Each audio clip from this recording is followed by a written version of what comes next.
artis kawin cerai, awak satu lo dari itu.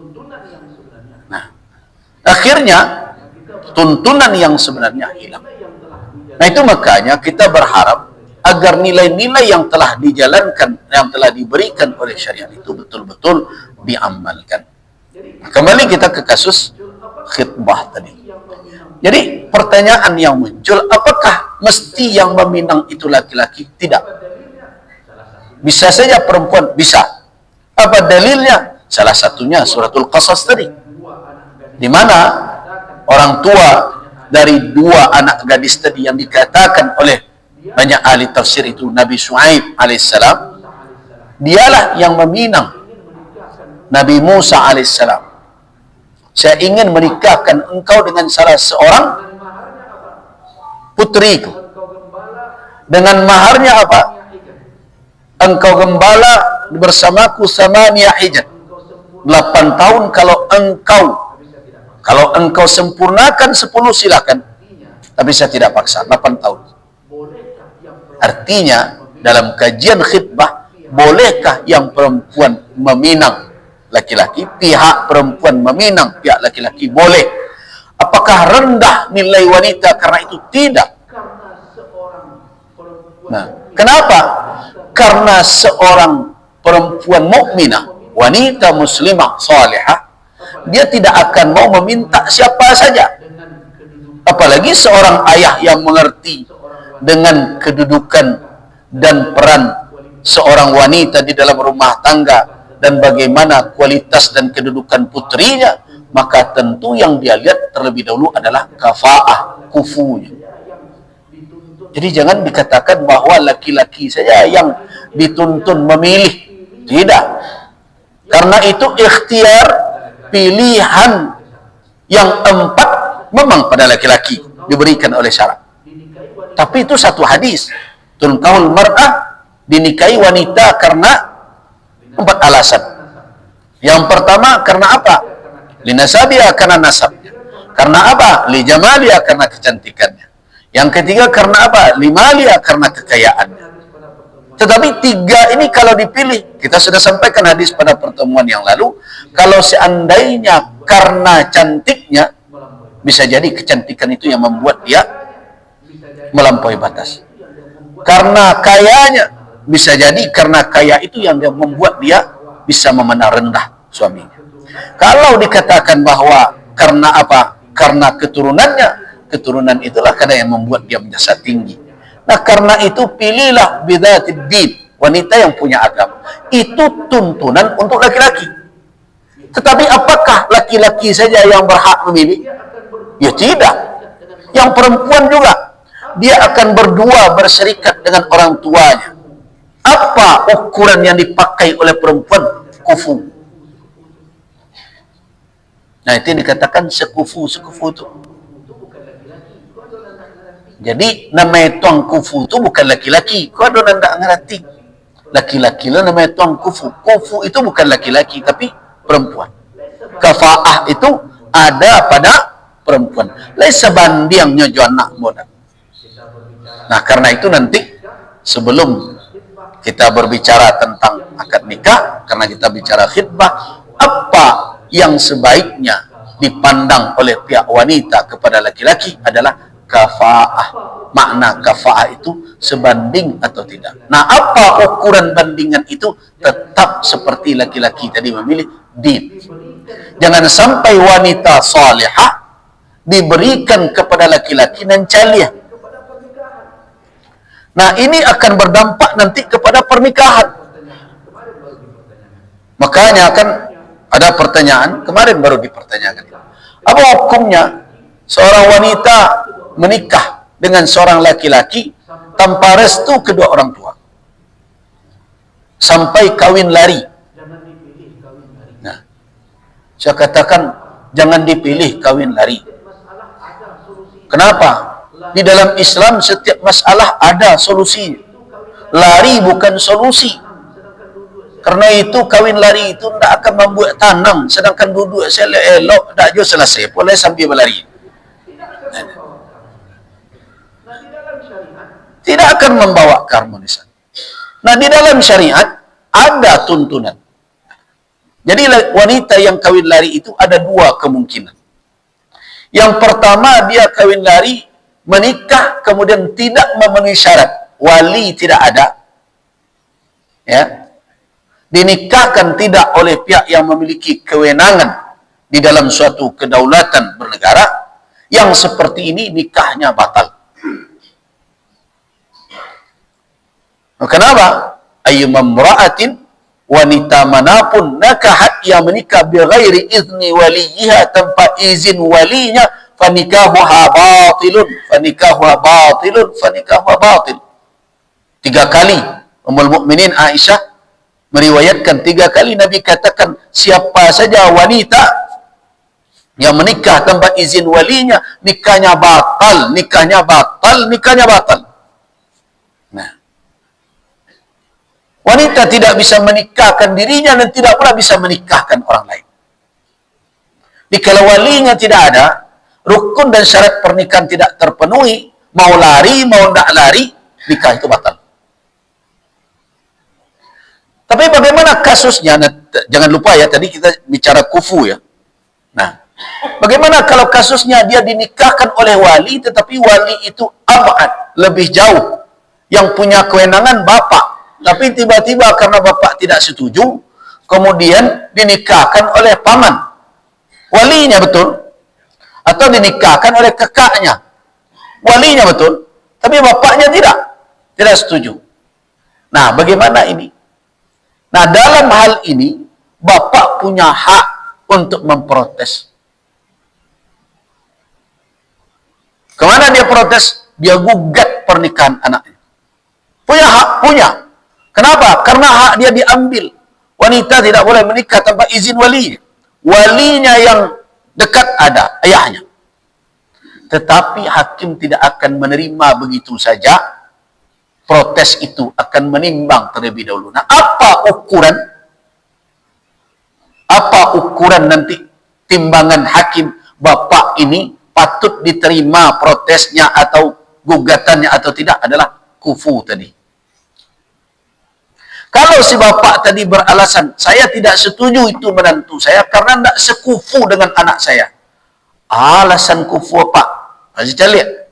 Anak ambola mau sekolah, rajin solat. Sekolah di sekolahan mengajarkan dia kesolehan. Assalamualaikum jago dirinya. Tapi menantu mabuk pagi, mabuk petang. Nah, kalau itu alasan bapak mengatakan, maka hakim akan terima itu. Kenapa? Karena ukuran kafa'ah kufu yang pertama itu nomor 1 itu sepakat ulama seluruhnya adalah din, agama. Tidak boleh wanita yang salihah diserahkan kepada laki-laki yang calih, yang jahat. Kenapa? Karena itu akan membuat fitnah kepada agama yang wanita itu. Nah, karena itu ada orang bertanya, bagaimana cara mencari jodoh? Mencari jodoh dan railok itu memelok diri awak dulu, bukan memilih orang. Ketika diri awak dipelok, yakin Allah akan mempertemukan dengan yang baik. Nah, jadi jangan dikatakan bahwa laki-laki saja yang punya hak memilih, yang perempuan tidak. Cuma bedanya, laki-laki punya hak memilih atas diri. Sedangkan yang wanita yang masih belum pernah menikah, punya hak memilih bersama dengan walinya. Jadi karena itu jangan main paso. Bapak tidak memasuk anak, anak pun tidak boleh memasuk bapak. Nah, itu yang saya ingatkan terus, apalagi anak-anak gadis. Hati-hati. Kalau tidak terjerat hanya dengan cinta yang berbalut dengan rayuan manis saja.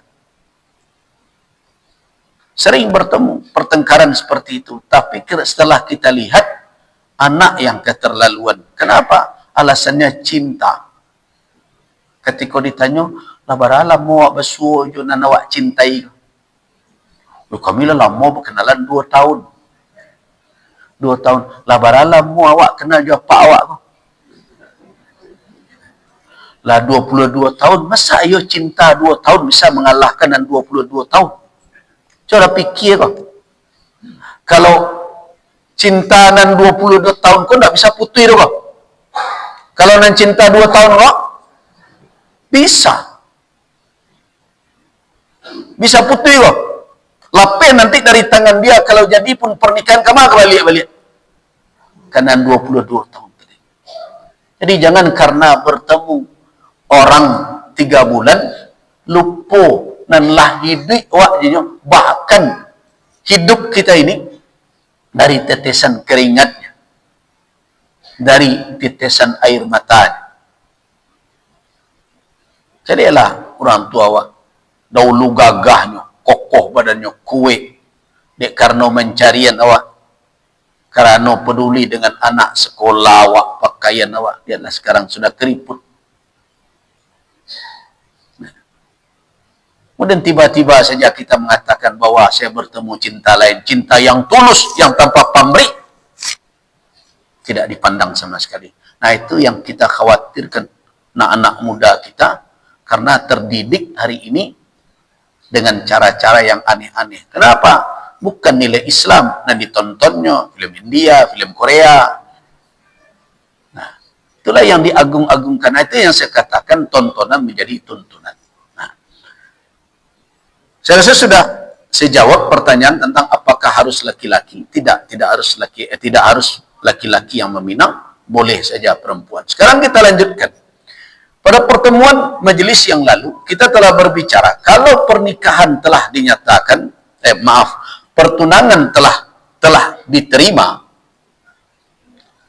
apakah boleh satu sama lain saling melihat atau memandangkan? Itu kaji kita pada pekan yang lalu. Sebenarnya, melihat calon tunangan itu boleh sebelum pertunangan. Tapi dengan niat hendak meminangnya. Tapi kalau niat tidak hendak meminangnya, haram. Apalagi bagian-bagian tubuh yang itu tidak boleh tersingkap, melainkan kepada orang yang boleh memandangnya. Nah, jadi bolehkah sebelum pertunangan melihat supaya nanti pertunangan itu jangan mudah pula untuk putus? Boleh, tapi dengan catatan ada niat yang baik hendak meminangnya dan untuk menikahinya. Para ulama mengatakan boleh. Apa dalil yang mengatakan boleh? Nah, dalil yang mengatakan boleh adalah ketika seseorang hendak meminang, kemudian di dalam pinangan itu disyaratkan, orang yang maju meminang disyaratkan punya niat untuk menikahinya. Berarti pertunangan itu muqaddimatan, sebagai pengantar dari pernikahan. Tentu yang terbaik, pertunangan itu tidak dibatalkan, tetapi berujung dengan pernikahan. Nah, supaya tujuan tercapai, selama niat orang itu telah baik untuk meminangnya guna menikahinya, maka dibolehkan dia melihat dalam batasan yang dibolehkan oleh syariat. Kemudian, kalau seandainya meminang itu, atau ketika meminang, atau sesudah meminang, atau di saat pertunangan, melihat yang dipinang, baik yang perempuan maupun yang laki-laki itu, apa landasan membolehkan? Yang nanti berujung dengan 3 pendapat yang saya katakan kemarin, yang dalilnya belum kita jelaskan. Pendapat yang pertama nanti membolehkan hanya melihat wajah dan telapak tangan serta punggung tangan. Telapak tangan serta punggung tangan. Jadi kalau di dalam nas ada bersebut kafun, itu berarti masuk telapak dan punggungnya. Makanya kalau pergi umrah, saya ingatkan pergi haji, jangan dipakai juga sarung tangan yang bolong itu. Hanya telapak tangan saya yang tampak. Tidak ada perintah itu. Itu mengada-ada saja itu. Sebab punggung tangan tidak termasuk aurat dalam pendapat jumhur ulama. Karena itu tidak perlu ditutup. Bahkan ketika ihram umrah dilarang ditutup. Kenapa? Karena Nabi melarang wanita berihram memakai cadar dan memakai quffazain, sarung tangan. Saya sarung tangan itu tidak ada yang telapaknya siapa ini punggungnya. Disuruh lepas oleh Nabi, berarti telapak tangan dan punggung tangan harus lepas, terbuka. Nah, itu pendapat pertama. Pendapat itulah yang dikemukakan di dalam mazhab al-Imam Asy-Syafi'i. Begitu juga dalam mazhab al-Imam Malik ibni Anas, yaitu al-wajhu wal kaffain, wajah dan kedua telapak tangan. Sedangkan pendapat mazhab Hanafi membolehkan melihat wajah, pendapat Hanafi, wajah, kemudian kaffain, sudah wajah, kedua telapak tangan, kemudian yang ketiga al-qadamain, yaitu telapak kaki dan punggung telapak kakinya. Jadi mazhab Hanafi berlebih sedikit. Nah, kemudian muncul pendapat Zahiri yang mengatakan boleh mencalik sadun. Nah, pendapat yang ketiga ini di-drop sajalah. Dalilnya kurang kuat. Dalam hal ini hanya berhujjah dengan umum. Jadi secara umum Nabi menyuruh calik. Itu alasannya. Kenapa Daud Zahiri mengatakan boleh mencalik tunangan tu, sadonyo, anan kali calik. Nah, membaca rumit lu adanya tu. Nah, kenapa? Apa dalilnya? Dalilnya adalah karena Nabi menyuruh lihat. Mari kita lihat hadis-hadis. Saya coba nukilkan di sini ada 5 hadis. Dari situ kita tahu dalil masing-masing pendapat ini. Yang pertama adalah Mughirah bin Syu'bah. Mughirah bin Syu'bah khataba imra'atan liyatazawwajaha. Dia hendak meminang seorang wanita untuk dinikahi. Faqala lahu, berkata Nabi kepada Mughirah bin Syu'bah, "Anazarta ilaiha?" Apakah engkau telah melihat wanita itu? Apa jawaban Mughirah bin Syu'bah? La. Tidak. Nah, tidak. Nah, apa kata Nabi SAW? Unzur ilaiha. Pergilah engkau melihatnya. Jadi ini perintah Nabi. Unzur ilaiha. Nah, inilah yang jadi dalil bagi mazhab Zahiri. Nabi SAW itu menyuruh calik. Nah, ada dibatih dan Nabi calik wajahnya, calik telapak tangannya. Suruh calik, terserah anan tampaklah kecilnya. Nah, begitu mereka mengambil hukum. Tapi jangan katakan, itu paham sasek, luntan tulai. Awak bisa tidak sependapat dengan itu. Tetapi mereka berhujjah dengan cara yang demikian. Nah, Nabi menyuruh melihat, tidak memberi batasan. Kalau seandainya betul dibatasi, maka Nabi tentu akan memberikan petunjuk batasan. Lihatlah, tapi calik wajahnya saja yo. Calik telapak tangannya saja, jangan lain. Nah, kalau tidak ada penjelasan seperti itu, maka berarti itu tidak ada penjelasan tambahan. Nah, mereka akan berhujjah dengan apa? Ta'khirul bayan indal haja la yajuz. Menunda penjelasan pada waktu itu sudah dibutuhkan, tidak boleh. Itulah alasan mereka. Berarti secara umum, kalau Nabi SAW telah memerintahkan untuk melihat, maka jelas itu berarti suruhan itu umum sifatnya. Nah, tapi bagaimana kita membantah dalil dari mazhab Zahiri tadi itu? Ketika Nabi SAW menyuruh Mughirah bin Syu'bah untuk melihat tadi, ternyata ada kisahnya. Mughirah bin Syu'bah datang ke tempat perempuan tersebut. Nah, dia datang. Diperintah Nabi, pergilah lihat. Dia datang, dia katakan kepada orang tuanya bahwa saya ingin meminang putri engkau. Yuridu zawad. Faqala Nabi ketika anak itu dia ceritakan bahwa Nabi SAW menyuruh saya melihat putri engkau, Pak. Nah, diajukan permohonan kepada orang tua. Manyo anak Pak tuh, kamu nak mencalik.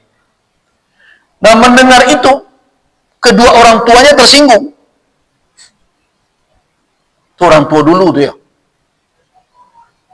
Orang tua kini nak tahu, Bu. Nah, dari bawahnya anak dengan malam, dia orang tak aja singgung aja. Orang tua dulu begitu. Ketika dia datang, mengatakan, saya ingin melihat putri Bapak. Di dalam kisah itu dikatakan bahwa kedua faka'annahuma karihadhalik. Kedua orang tua itu tidak senang ketika yang laki-laki ingin melihat anaknya. Nah, tapi ketika anak perempuan itu mendengar bahwa yang menyuruh Mughirah melihat dia itu adalah Rasulullah, kan begitu. Jadi anakku di dalam kamar gua. Ketika Mughirah berkata, Pak, saya mau meminang anak Bapak, betul ingin menikahinya, tapi Rasulullah menyuruh saya melihat dahulu anak Bapak. Orang tuanya tersinggung, tidak nyaman. Tapi terdengar oleh anaknya di dalam kamar. Fasami'a dzalik. Nah, apa kata wanita yang hendak dipinang atau anak gadis tersebut? Di balik tirai, dia berkata, in kana Rasulullah sallallahu alaihi wasallam amaraka an tanzura, tanzur. Wa illa fa anshuduk. Nah, kalau betul Rasulullah sallallahu alaihi wasallam yang menyuruh engkau untuk melihat saya, lihatlah. Tapi kalau tidak, saya bersumpah demi Allah, engkau jangan lakukan hal yang seperti itu. Ah, itu wanita dulu tuh. Wanita kini ibu-ibu dan tahu. Nah, kalau betul ini perintah Rasul, silakan. Tapi kalau tidak, anshuduka billah. Aku bersumpah demi Allah, jangan engkau lakukan hal yang seperti itu. Begitu dia ingin menjaga. Nah, ketika diizinkan begitu, fanazartu ilaiha, aku lihatlah calon tunangan saya itu, fatazawwadtuha, aku nikahi dia kemudian hari. Jadi begitu kasusnya. Nah, sekarang kita lihat bahwa ternyata hadis yang tadi unzur ilaiha itu, lihatlah dia, prakteknya tidak seperti yang dikatakan oleh mazhab Zahiri. Prakteknya, Mughirah datang, kemudian dia minta izin kepada orang tuanya enggan untuk memberi izin karena dianggap merendahkan anaknya, tetapi anaknya mau dilihat karena di situ ada pesan Rasul yang menyuruh lihat. Artinya apa? Tidak bebas tanpa kait.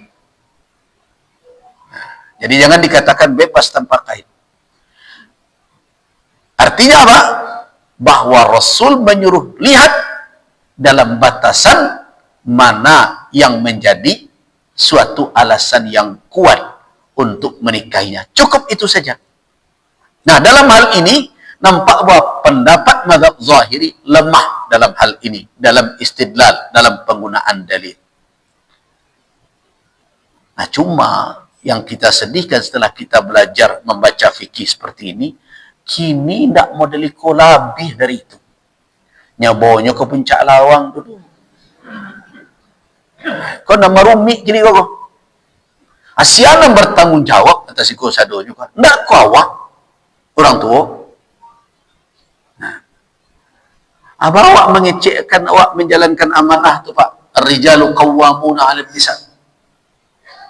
Bawa mengecek tu ibu-ibu. Awak bertanggung jawab atas isi rumah tangga. Kan hadis itu acuk terdengar dari buya-buya awak. Kullukum ra'in wa kullukum mas'ulun an ra'iyati. Kan begitu? Ar-rajulu ra'in fi ahli. Seorang laki-laki melakukan tugas riayah. Tahu tak tugas riayah apa? Menjaga kehormatannya, menjaga diri orang yang di dalam tanggungannya itu dari segala hal yang akan menodai, merusak dan seluruhnya menjatuhkan, apalagi dalam perkara yang maksiat. Itu tugas bapak itu. Nah, seorang ibu mengawasinya di dalam rumah tangga dan sebagainya. Nah, di mana ini?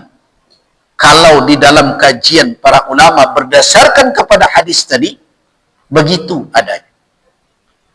Awak tidak setuju pendapat zahiri. Tapi nanti jadi kini, anak-anak awak ada lebih dari pendapat zahiri. Bapak dan ibu-ibu pernah kan membaca hasil penelitian? Penelitian yang dilakukan dahulu di Padang ini, terkait dengan anak-anak SLTA, berapa persen antara mereka yang telah terjatuh ke perbuatan maksiat, melakukan hubungan sebelum pernikahan. Ngeri kita. Nah, siapa yang bertanggung jawab dalam hal ini? Tidak bisa kita katakan main tunjuk ini. Kok kalau jauh pemerintah ada batu, iko Satpol PP tidak jalan, iko MUI nak berjalan tugas, satu orang kan ini, nak apa? Bukankah anak itu kita yang diamanahkan? Kullu mauludin yuladu alal fitrah, setiap anak dilahirkan di atas fitrahnya. Dia punya kecenderungan di dalam dirinya sebagai satu tabiat dasar, mengakui adanya Rabb, namun patuh kepada penciptaan. Siapa yang membuat anak itu menjadi membelakang kepada Allah, menjadi menyimpang dari jalan yang benar, tidak mau tunduk kepada aturan Allah? Fa'abawahu, kedua orang tuanya lah, yuhawidani, yang akan menjadikan dia Yahudi, ayu Nasrani, menjadikan dia Nasrani, ayu Majisani, menjadikan dia Majusi. Nah, terus kenapa kita berlepas tangan, cuci tangan? Yang salah iko, yang salah itu. Karena itu, kembalikan peran ibu dan bapak itu sesuai dengan tuntunan syariat, sebagaimana yang telah dipersiapkan sebelum pernikahan. Nah, jadi itu pendapat zahiri. Pendapat zahiri ini tidak kuat. Karena apa? Berhujjah hanya dengan dalil umum. Kemudian ada hadis yang kedua. Hadis Jabir bin Abdullah. Idza khataba ahadukum imra'atan, kata Nabi sallallahu alaihi wasallam, apabila seseorang dari kamu meminang seorang wanita, fa in istata'a an yanzura minha ma yad'uhu ila nikahiha falyaf'al. Jika dia sanggup, mampu dia melihat wanita itu, apa yang membuat dia tertarik untuk menikahinya, lakukanlah. Ini juga jadi alasan bagi mazhab zahiri.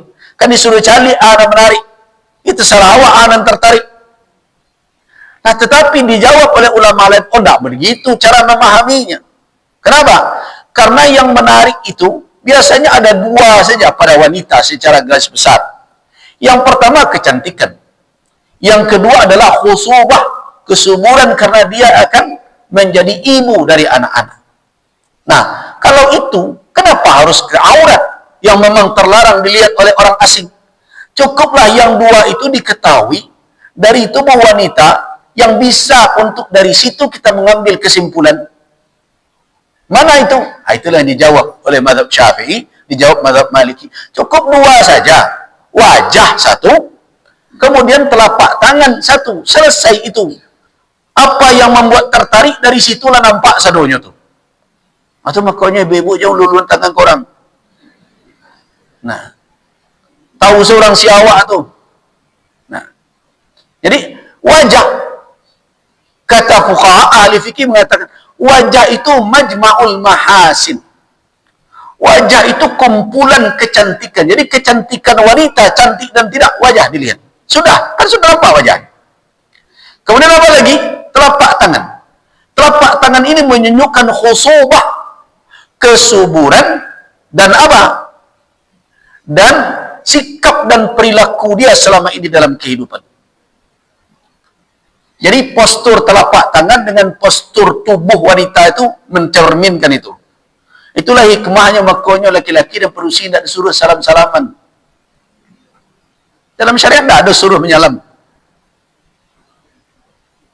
Para sahabat wanita dulu ketika akan masuk Islam ingin membaiat Nabi seperti laki-laki. Menyelami beliau. Apa kata Nabi? Inilah usafihun nisa. Kata Nabi. Saya tidak menyelami wanita. Jadi kalau ada kasus pernah Nabi dipegang tangan beliau oleh seorang tua atau berbagai macam, itu bukan Nabi bersalaman mengulurkan tangan. Itu ada kondisi di mana orang tua menarik beliau, dan itu beliau mungkin menjaga perasaan orang tua tadi. Itu makanya kalau ada dibolehkan, itu antara dua orang yang tidak ada mazinnatu syahwah. Tidak ada dugaan syahwat antara mereka. Tapi kini tidak. Mau mencalik cara pendidikan kini, anak SMA, salam je gurunya. Cium tangan lo ke. Jadi tidak heran kalau kadang-kadang murid jatuh hati ke pak guru. Nah, laki-laki jatuh hati ke ibu gurunya. Kalau nyalah balik, ya, itu tidak ada secerita salam cucuan punggung tangan dicium berbagai macam. Anan rumi mana ibu-ibu je ustaz je model itu.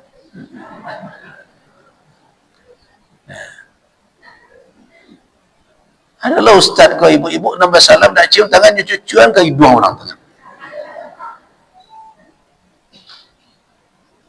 Rasulullah tidak ada melakukan hal itu. Rasul jelas-jelas inilah usafiyun nisa. Saya tidak menyalahkan. Kenapa? Salah satunya adalah telapak tangan ini gambaran khusubah, kesuburan tubuh wanita. Kalau bahasa orang awak, apakah dia berisi atau tidak berisi, berbagai macam nampak dari telapak tangan. Papa tidak usah tanya, baca rohnya Ustaz, tidak usah lah. Nah. Kemudian yang kedua, karakter di rumah tangga. Seperti apa? Kan mudah diketahui. Kok kerajonyo pagi jago, sudah itu pasang badak. Sudah badak, duduk celi api. Kumua badak lo lihat. Nah, bisa tahu itu. Kau berarti dari hari ke hari, kalau 12 jam siang, 10 jam badak, 2 jam celek WA, gitu kan. Mudah diketahui. Nah, karena itu, selama dua bahagian tubuh itu telah mewakili, telah bisa dijadikan sebagai petunjuk qarinah tentang dua hal yang menarik, cukup. Nah, perlu yang lain diizinkan. Nah, tetapi, mazhab Zahiri mengatakan begini. Kata Jabir bin Abdullah, dalam satu riwayat, atakhabba, saya mengendap-endap untuk melihat calon saya itu. Nah, tetapi itu dijawab oleh mazhab Hanafi, kalau kau mengendap-endap, tidak mungkin dia sedang melihat wanita dalam keadaan tidak berbaju sama sekali. Berarti terlihat wanita dalam keadaan berpakaian rumah. Itu makanya di dalam mazhab Hanafi ditambah sedikit. Apa itu? Telapak kaki, punggung kaki dari betis ke bawah sedikit itu boleh terlihat, tapi tidak secara berterang-terangan. Kenapa? Karena pada hakikatnya wanita muslimah dan mukminah itu adalah pemalu. Akan mau dia memperlihatkan di luar dari itu. Nah, dengan demikian, berdasarkan kepada dalil-dalil itu, pendapat yang kuat di sini adalah secara berhadapan, kalau diizinkan, yang dibolehkan cuma wajah dan telapak tangan serta punggung tangan. Tapi kalau secara diam-diam, laki-laki hanya boleh melihat wanita dalam keadaan berpakaian rumah sebagaimana mazhab Hanafi, yaitu telapak tangan, wajah, dan telapak kaki, atau dari mata kaki ke bawah. Itulah batasan yang dibolehkan melihat. Dengan melihat itu sudah cukup menjadi alasan secara fisik untuk memilih itu sebagai calon istri. Nah, tapi untuk melihat itu ada 5 syarat. Kalau untuk mencalik itu, kanlah tahu wak batihnya tadi itu, ada syarat. Syarat yang pertama adalah tidak dalam keadaan berkhalwat. Itu syarat pertama. Jangan dibawa ke puncak lawang untuk mencalik itu. Ya kan rami situ. Ya rami orang sama benda itu seperangai saja. Tidak ada artinya rami di situ. Sebab ketika itu dilakukan, berarti sudah menghampiri kepada perzinaan. Bukan itu caranya. Karena itu berpacaran bukan solusi untuk mengantarkan kepada pernikahan yang harmonis. Berpacaran jelas haram. Dari cara-cara yang dilakukan sekarang itu menunjukkan keharamannya. Jadi yang pertama syaratnya tidak dalam keadaan berkhalwat. Apa makna khalwat? Khulu. tidak dalam keadaan bersunyi-sunyi atau tidak ada penghalang sama sekali untuk orang berbuat maksiat kalau dia ingin berbuat maksiat ketika itu.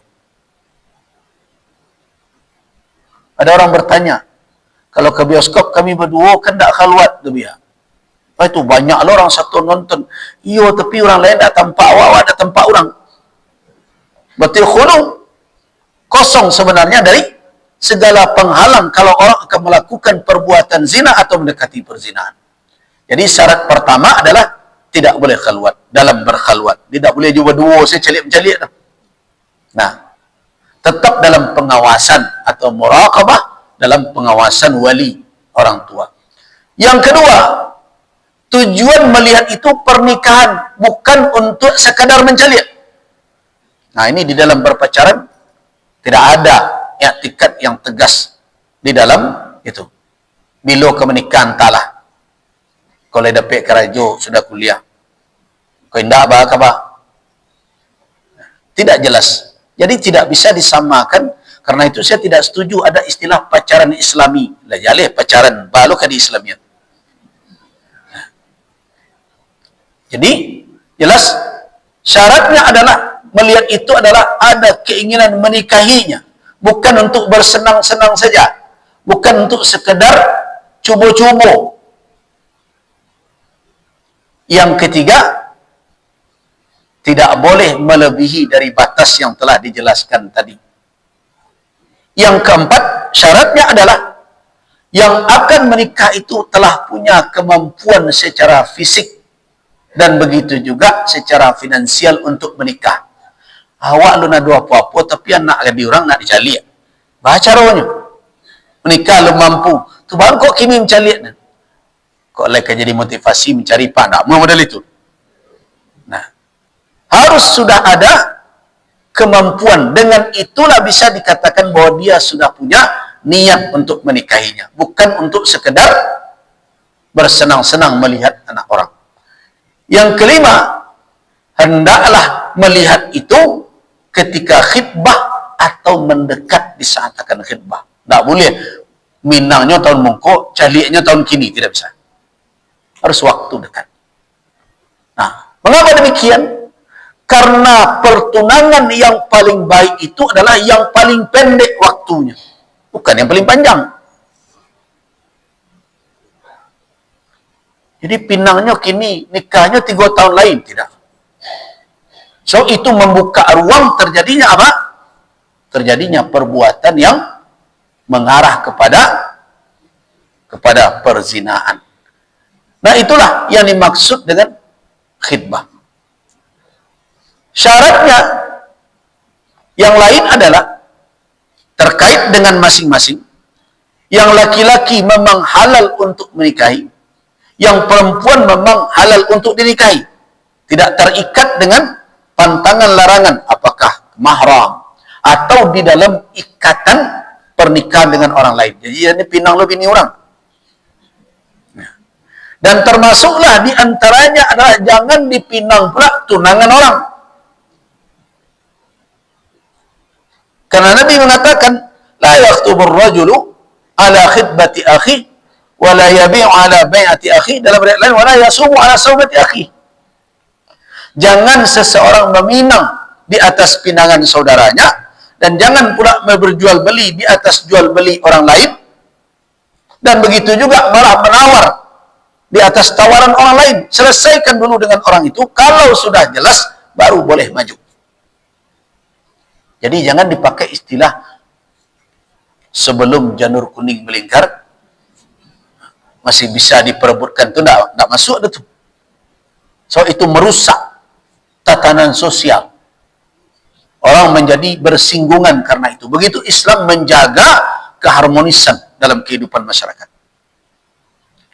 So kalau orang nalar dipinang pula terjadi permusuhan. Orang akan tersinggung. Ini akan merasa direndahkan. Nah karena itu syariat telah melarang perbuatan yang demikian. Nah kalau sudah terjadi seperti itu, maka bolehkah mereka bertemu? Boleh. Dalam batasan-batasan yang dibenarkan oleh syarak, tapi tidak dalam keadaan berkhalwat. Bolehkah mereka berbicara? Boleh. Bolehkah mereka berdialog untuk mencari bagaimana karakter masing-masing, untuk melihat apakah memang harus ada yang disesuaikan nanti. Kenapa? Karena ini akan bertemu adalah dua orang yang tumbuh di dalam pendidikan yang berbeda, dalam asuhan yang berlain, dalam karakter yang tidak sama. Karena itu perlukah mereka hal itu? Kalau memang diperlukan, dibolehkan dalam batasan-batasan yang diizinkan oleh syariat. Boleh. Didatangnya ke rumah, silakanlah mota. So, ada mungkin yang perlu mereka sepakati. Kecil laki-laki, awak le suka jariang. Ambo pantang je jariang dah, kan? Kecil laki-laki, udah ada jariang tak makan, karena ada masalah gitu. Nah, biarlah hanya sesuaikan. Kalau begitu, jariang sekali, 3 kali ndak ada. Jadi bisa hanya sesuaikan itu. Banyak hal mungkin yang perlu dia bicarakan. Karena rumah tangga bukan rumah tangga sehari 2 hari. Ada kadang karakter yang tidak sama. Ya perlu. Kemudian diberi ruang mereka untuk apa? Untuk bertukar fikiran. Tapi ingat, tidak dalam berkhalwat, tidak dalam mendekati zina, dan tidak pergi kemana-mana dengan berduaan saja yang membuat mereka berpeluang berbuat maksiat. Nah, bagaimana kalau mereka nanti bertukar fikiran misalnya dengan media sosial? Selama batasan-batasan mereka itu ada, bukan hal-hal yang dilarang syarak, tidak ada masalah kalau mereka sudah bertunangan. Nah, tapi kalau di luar dari itu, memperlihatkan foto cilik tanpa jilbab, itu tidak itu. Nah, atau hal-hal yang bertentangan dengan syariat. Tapi dalam batasan-batasan yang boleh oleh syarak, boleh. Kenapa? Kenapa Islam membolehkan yang demikian? Datang melihat, berbicara. Karena Islam tidak menginginkan rumah tangga itu dibangun oleh 2 orang yang asing yang tidak saling mengenal. Yang akhirnya akan merusak satu sama lain nanti jadinya. Nah, termasuk bicarakan, tapi bicarakan hal-hal yang pokok dalam membangun rumah tangga. Apa contoh? Yang cari persoalan terus adalah bekerja. Itu selesai sebelum menikah. Kecek na laki-laki, ambo yon da iyo do. Istri ambo bekerja. Ambo ingin istri ambo di rumah saja. Kecek dan pedusi, amma ambo la payamnya kolan ambo. Nah, itu perlu dicari solusinya. Tapi kalau laki-laki mengecen, biarlah ambo kini dah bersekolah, tak tolong ama, tak tolong apa, nalah payamnya kolan ambo. Kalau lah jauh dah menanti, tentu dah nak jadi junjungan ambo. Kalau itu selesai masalah. Tapi ketika dalam praktek ternyata ada yang tak selesai. Itu satu lo amak tadi. Amak kau nak tahu pandai jadi mintur. Nyo kalau istri anak awak lah jadi istri seseorang, awak ni yang selesai. Kau kanyo bawa turun dari rumah gadang bininya. Kau kanyo suruh berhenti kerajo, yo haknyo. Nyo suami istri. Yang penting dia bertanggung jawab. Jadi ndak ikut campur wak tu jadi mertua teladan model itu. Bukan nanti sebentar kepo ke anak awak. Cik anak benda kini yang kepo nemo. Pertanyaan. Nah, sekian menikah kecen. Kau nampak galang kau sejak menikah dah ada berubah-ubah segadang nama balian dulu ya. Apa urusannya? Itu dah urusan awak dia tu. Kau kanya balian galang bininya ke tidak tu urusannya berdua. Nah, disitulah perlu ada pendekatan. Dan kita juga yang keluarga besar juga saling memahami. Nah, bagaimana kalau seandainya setelah dicoba untuk menjalani pertunangan, tibalah masanya suatu saat ketika menikah ternyata gagal pertunangan tersebut. Nah, apakah boleh janji bertunang itu dibatalkan? Nah, itu pertanyaan yang mendasar. Boleh tak janji bertunang itu, pertunangan itu dibatalkan? Dalam hal ini ada 3 pendapat ulama. Yang pertama mengatakan janji pertunangan itu tidak boleh dibatalkan karena apa? Itu janji amanah yang harus ditunaikan. Berarti itu punya komitmen yang tidak boleh diungkai. Berdasarkan kepada hadis, innallaha ya'murukum an tu'addul amanati ila ahliha. Amanah, dulu berjanji. Kemudian yang kedua, dalil yang mereka pakai adalah mengingkari. Janji adalah salah satu sifat orang munafik. Ayatul munafik salas, kan begitu. Tanda orang munafik 3. Di antaranya adalah idza wa'ada akhlaf. Kalau dia berjanji, dia mungkir. Nah, berdasarkan kepada itu, maka janji harus dipenuhi. Kalau ada yang mengingkari itu, berarti dia telah melanggar larangan. Itu pendapat pertama. Pendapat yang kedua, mengatakan, boleh saja, mau terus atau mau tidak terus, itu kan terserah orang ini. Kenapa? Karena pertunangan bukan pernikahan. Jadi dia tidak memiliki kekuatan untuk mengikat masing-masing pihak. Karena itu hanya rencana. Nah, apa yang menjadi dasar? Sumpah saja. Sumpah ya. Kalau ada orang bersumpah untuk melakukan sesuatu, ternyata yang dia persumpahkan itu tidak baik, ada yang lebih baik. Boleh nggak dia pindah dari sumpahnya itu? Ya boleh. Nah, dengan alasan itu, apa pula masalahnya? Dia tidak lanjutkan. Nah, pendapat yang kita pilih adalah memang, ini yang ketiga ya, memang janji pertunangan itu tidak memiliki ikatan seperti pernikahan. Tapi membatalkannya tanpa alasan tidak dibenarkan. Tapi kalau membatalkannya karena alasan maslahat yang lebih besar, kalau dilanjutkan misalnya, ini pernikahan ini tidak akan membawa kepada kesesuaian. Karena dari awal sudah terjadi pertikaian, panjang saja, tidak ada dan cocok cialah jodoh. Kalau dilanjutkan demi menjaga maslahat yang lebih besar, menolak mudarat yang lebih besar, biarlah yang ini ditempuh. Dibatalkan pertunangan. Sebab kalau dilanjutkan nanti rumah tangga berantakan. Sudah ada anak, sudah ada keturunan, yang korban akan lebih banyak. Bukankah rumah tangga itu ditujukan litaskunu ilaiha, agar kamu berusaha bisa menemukan kedamaian dengan pasanganmu? Kalau itu sudah terlihat tidak, berarti tujuan pernikahan tidak akan tercapai. Kalau alamat seperti itu jelas, maka boleh hukumnya membatalkan pertunangan. Tidak termasuk ke dalam larangan tanda munafik tadi. Tapi kalau tidak ada alasan, hanya dek karena rambang mato, karena ada tu orang sudah dipinang iko rupanya ada lo iko na lebih lo lihat. Nah, orang yang seperti itu berarti tidak punya alasan sebenarnya. Yang seperti ini jelas adalah kezaliman, walaupun dia boleh untuk membatalkan, tetapi dia tidak bersikap adil kepada calon pasangannya. Jadi hukumnya apa? Kalau ada sabab yang kuat, boleh dibatalkan. Nah, cuma pembatalan pertunangan tidak selesai sampai di situ. Ada dampak kemudian. Apa dampak dari orang mundur dari pertunangan? Yaitu, ba'ako salamo betunang, lah ado paragian, lah ado nan dititipkan, kadang mahar lah disimpan-simpan, nah kadang uang japutan lah bantahan lo, kena menjapui kaya. Nah, bagaimana status pemberian-pemberian itu?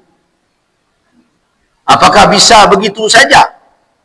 Nah, disinilah para ulama dalam masalah pertunangan berpendapat, apa dampak dari gagalnya pertunangan? Ada yang surut dari pertunangan tersebut. Terkait dengan apa? Hadiah. Terkait dengan apa? Mahar yang sudah diansur. Terkait dengan syarat-syarat yang dibuat-buat, yang tidak ada di dalam syarat, tapi dibuat-buat oleh tradisi dan budaya. Bagaimana kedudukannya? Ini pembahasan ahli fikih dalam perkara ini. Yang pertama, biasanya yang diberikan oleh seorang laki-laki kepada tunangannya ada dalam dua kategori. Yang pertama adalah hal-hal yang terkait erat dengan nikah, dengan pernikahan langsung. Seperti apa? Mahar, tempat tinggal, dan berbagai macam, yang itu hanya bisa didapatkan oleh wanita ketika akad nikah telah terjadi. Nah, kalau demikian adanya yang diberikan itu, maka laki-laki punya hak untuk meminta kembali, dan kemudian wanita mesti menyerahkan. Kenapa? Karena dia tidak berhak untuk menguasainya, melainkan dengan ijab dan qabul dalam pernikahan. Jadi kalau sudah diberikan mahar, misalnya dititip dahulu, nah maharnya banyak, nah sudah diberikan dulu separuh, simpan yo, jadi ini kaitannya mahar. Tidak halal bagi wanita tersebut untuk mempertahankannya kalau pertunangan batal. Kenapa? Karena seorang wanita baru berhak mendapatkannya dengan apa? Dengan nikah. Sekarang pernikahan tidak terjadi. Khitbah pertunangan bukanlah pernikahan, tetapi janji untuk menikah. Begitu juga nafkah. Misalnya dia sedang, ini untuk belanja awak suak, kalau awak lah nikah, tolong disimpan. Atau mungkin sedian rumah untuk awak tinggal suak setelah suami istri. Yang semua yang terkait dengan pernikahan baru bisa dikuasai dan dimiliki, itu kembali kepada laki-laki. Nah, itu kategori pertama. Kategori kedua, pemberian itu tidak berkaitan erat dengan pernikahan, tapi boleh saja orang beri memberi, itu yang disebut dengan hadiah. Kan kadang demi menyenangkan calon istri, baik ke mall, pilihlah baju. Pas batal pertunangan, rupanya kwitansi lengkap itu. Nyetongnya beli sudah boleh enggak itu. Nah, terkait dengan hadiah, hukum hadiah itu kan boleh, bahkan disunnahkan. Karena Nabi SAW, tahadu, saling berhadiahlah kamu, tahabbtum, kalian akan saling menyayangi dengan hal itu. Jadi orang bisa saja berhadiah, dan hadiah itu tidak boleh rujuk kembali. Artinya tidak bisa ditarik kembali. Karena itu hadaya zauj, yaitu hadiah calon suami itu kepada calon istrinya di masa pertunangan, bisa tujuannya untuk saling mendekatkan supaya lebih ada hubungan kasih sayang berbagai macam. Yang jelas hadiah dalam pandangan ulama sama kasusnya dengan hibah. Menarik hibah tidak dibolehkan berdasarkan kepada hadis Nabi SAW di dalam riwayat Al-Imam Al-Bukhari. Apa kata Nabi? Al-aidu fi hibatihi kal-kalbi ya'udu fi qai'ihi. Orang yang menarik balik hibahnya sama dengan wawaw memakan muntahnya. Nah, begitu.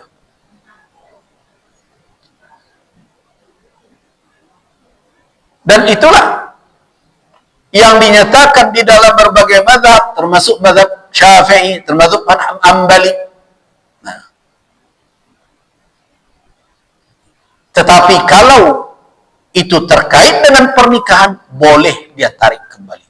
Tapi kalau tidak terkait dengan pernikahan secara langsung, seperti mahar, begitu juga nafkah setelah menikah, itu tidak ada hak untuk menarik balik. Itu pendapat yang kuat. Kenapa? Karena tidak ada kaitan secara langsung dengan nikah.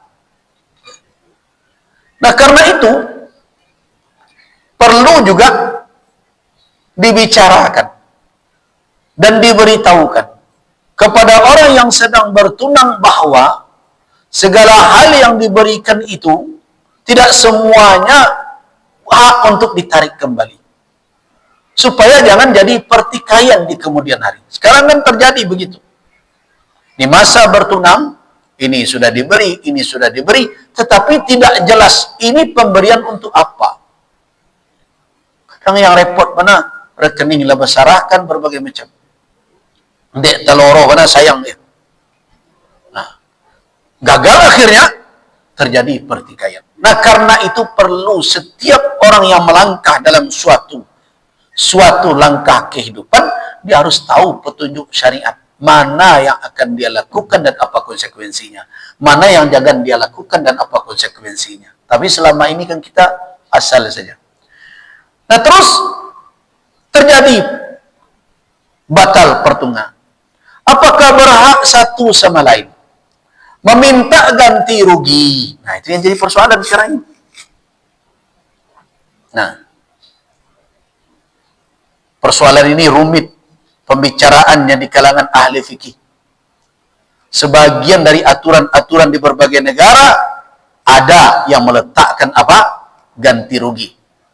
Apabila ada kerugian yang ditimbulkan oleh itu. Nah, kecenderungan kerugian itu biasanya datang dari pihak perempuan karena dianggap mempermalukan. Nah, tapi kalau awak fikir mana, ba'a mau kuah malu tu. Nah, di situ yang rumitnya.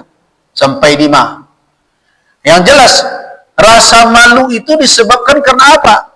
Karena dari awal tidak mengikuti petunjuk syariat. Syariat tidak pernah menyuruh kita mengi'lankan pertunangan, mengumumkan pertunangan. Awak nak mengumumkan. Jadi kalau ada yang merasa dirugikan, apa yang mengakibatkan kerugian? Karena kecerobohan awak. Apa kecerobohan itu? Bertunang baru heboh koran.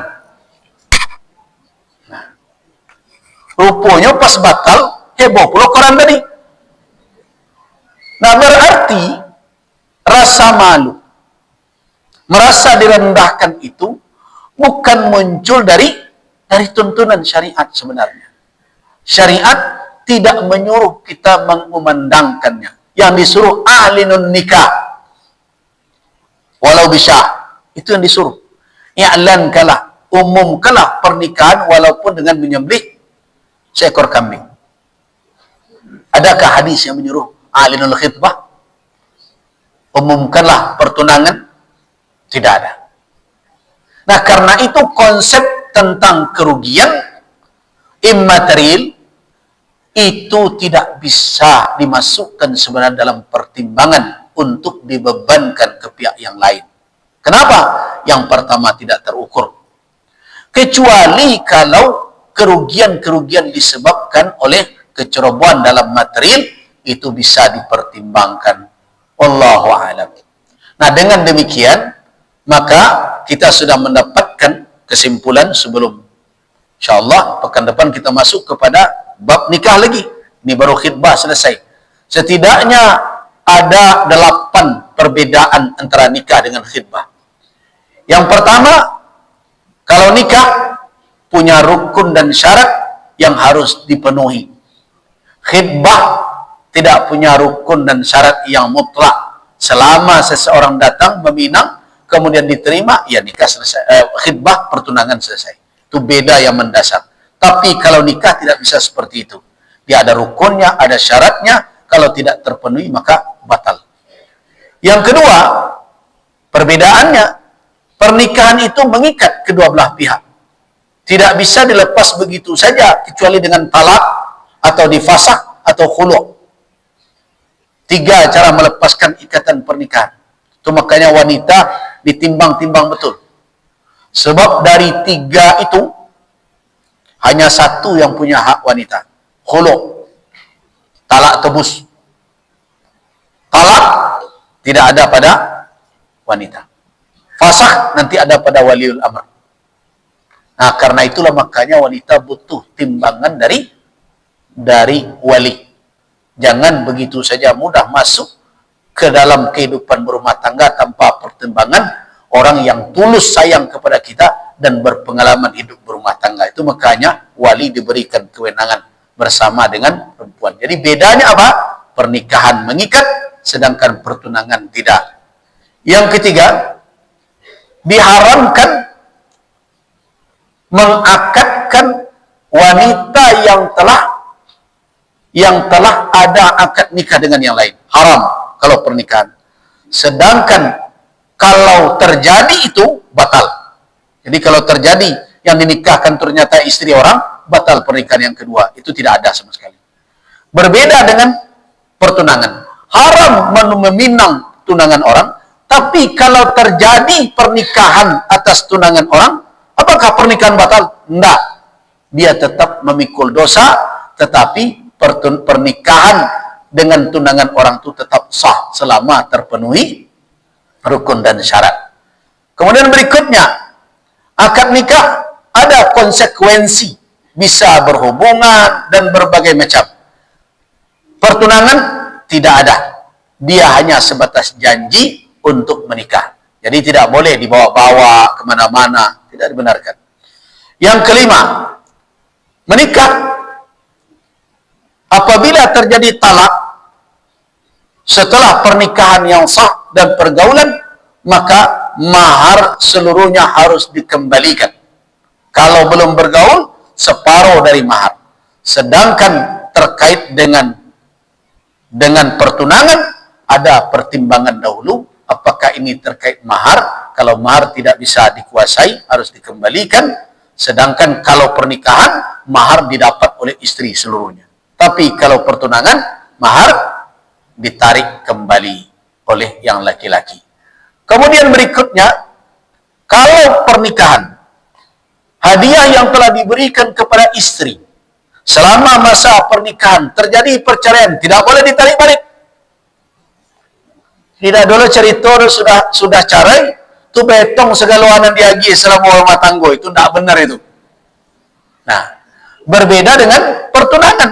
Kalau pertunangan, hadiah, ada pendapat ulama tadi yang saya katakan tidak boleh ditarik, tapi ada sebagian kalau dia terkait dengan hal tertentu bisa saja, tapi itu dibuktikan nanti. Yang ketujuh, akad nikah tidak bisa dilakukan melainkan atas wanita yang jelas-jelas diketahui siapa dia. Harus muayyan. Tapi kalau khitbah, pertunangan, boleh enggak walaupun tidak dilihat? Ya boleh, walaupun sebaiknya tentu dilihat. Tetapi kalau tidak, ya enggak usahlah. Ambo percaya saya kepak tu nyo, anaknya enggak ada. Boleh kah? Boleh, tidak ada masalah.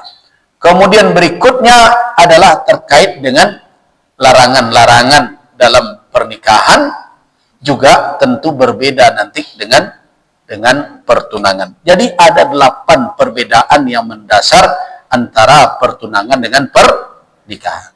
Nah, setelah kita faham muqaddimah itu, kita sudah bisa melihat mana yang benar ada di dalam tuntunan syariat. Jadi nanti jadi kini kok di dalam pinang meminang itu ternyata syarat tidak sampai seberat itu. Nah, karena itu anjuran ambo ke masyarakat Minangkabau, jangan dipabarek-barek bana. Jangan dipabarek-barek bana.